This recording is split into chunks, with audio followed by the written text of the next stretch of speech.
We're back with some thoughts from driving.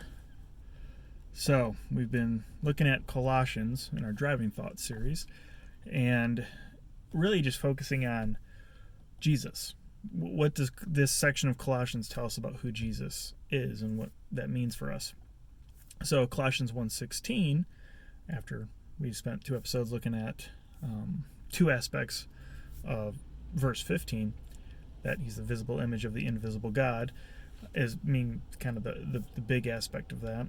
But in Colossians 1:16, Paul says that all things were created by him, the visible and the invisible, the thrones and dominions, the principalities and powers, and all things were created through and for him being Jesus.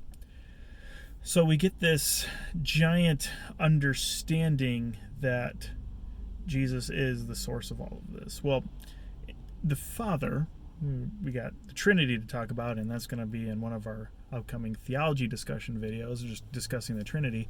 But we have the Father being the source of everything, but Jesus being the initiator, or the mediating cause, the craftsman of the source, if you will. And so you have the Trinity, who is God, 3 persons, distinct persons, one divine essence, working together, as it were, in unity in ways that are beyond us. But again, that's for the theology discussion. But we get this sense that all things are through Jesus.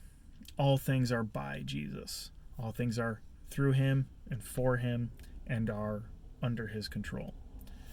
So that leaves us with a lot of interesting situations of, well, why are things the way they are?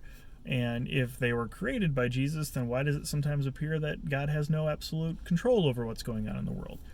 And again, that's a issue with the problem of evil. And in a nutshell, we'll say it this way, that God has created things to be good. And it is through the free will of humanity that we have brought about sin in our lives and the curse of God, to which only Jesus can redeem. So we're stuck in this situation now where we are enemies of God, natural sinners, and we are needing to be bought back and purchased and redeemed and reconciled, and we can't do that ourselves. But we have this sense, though, that within all of this, within that context, and again, we'll dive deeper into some of those aspects in a theology discussion, but Christ is at the head of all of this. And John 1:3 backs this up as well. Basically just John saying, through him being Jesus, all things were made. He's backing that up. And in Hebrews 1:2, the writer of Hebrews is that Jesus is the one through whom the Father made the universe, made all things. So Jesus is supreme.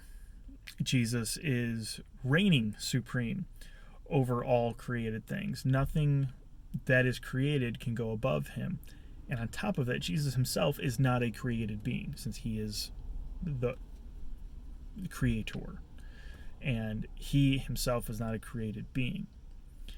He became incarnate in the flesh for our sakes, but he himself is not a created being. He's eternally in eternal past, eternal future. And within this, basically putting it, nothing else, no other creation deserves honor and worship. No other creation deserves anything of our allegiance. It is only Jesus who deserves to be praised and worshiped and glorified. And as I go about my day, I am trying to remember that and to set my thoughts on those things, that it is Jesus who is above all. It is Jesus who reigns supreme.